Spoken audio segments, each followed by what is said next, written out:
உபாகம் 30ஆம் அதிகாரம் 19ஆம் வசனம் என்ன என்று சொன்னால், நம்மளை பயமுறுத்தி கீழ்ப்படிய வைக்கிற மார்க்கம் இந்த மார்க்கம் அல்ல. உபாகம் 30:19.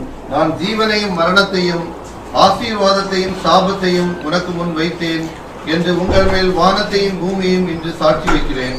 ஆகையால் நீயும் உன் சந்ததியும் பிழைக்கும்படிக்கு நீ ஜீவனை தெரிந்து கொண்டு.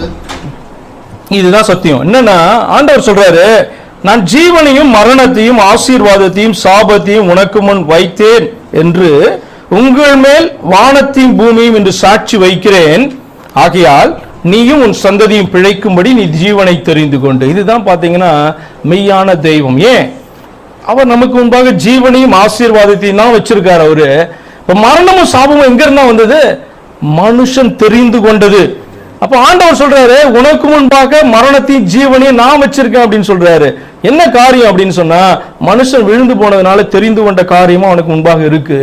அதாவது நம்முடைய ஆதி தகவல் தெரிந்து கொண்ட காரியமும், ஆனால் ஆண்டவர் கொடுக்கிற ஜீவனும் காணப்படுது. அவர் தன்னுடைய விருப்பத்தை சொல்றாரு, நீயும் உன் சந்ததியும் பிழைத்திருக்கும்படி நீ ஜீவனை தெரிந்து கொள். ஹல்லேலூயா.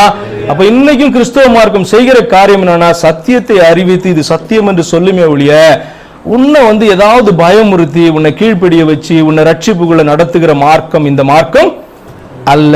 நல்ல கவனித்து கொள்ளுங்க. இந்த மார்க்கம் கிறிஸ்து ஏற்படுத்தின மார்க்கம். உங்களுக்கு முன்பாக சத்தியத்தை வைக்கும். நீங்க சத்தியத்தை என்ன பண்ணணும்? சூஸ் பண்ண வேண்டும். இது எனக்கு வேணும், எனக்கு இந்த ஜீவன் வேணும், எனக்கு இந்த ஆசீர்வாதம் வேணும் என்று சொல்லி உங்களுடைய சுய புத்தியில நீங்க என்ன பண்ணணும்? சூஸ் பண்ணணும் என்று சொல்லி ஆண்டவர் உன்னை மதிய மயக்கி இதை சூஸ் பண்ணு ஜீவன் என்று சொல்லி ஆண்டவர் சொல்ல மாட்டார். ஆண்டவர் ஒருபோதும் அந்த காரியத்தை செய்கிறவர்.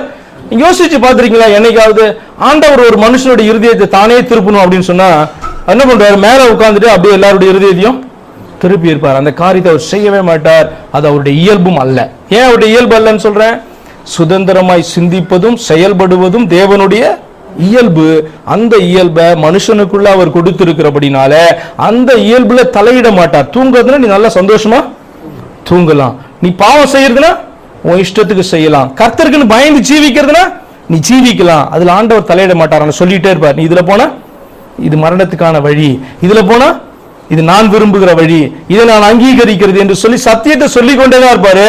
ஆனால் உன்னுடைய சுதந்திரத்தினாலே உன்னுடைய ஃப்ரீடத்தினால நீ அந்த காரியத்தை என்ன பண்ணணும்? ஏற்றுக்கொள்ள வேண்டும். சுய புத்தியினால ஏற்றுக்கொள்ள வேண்டும் என்று விரும்புகிறார். அதனால பயமுறுத்துகிற மார்க்கம் இந்த மார்க்கம் அல்ல.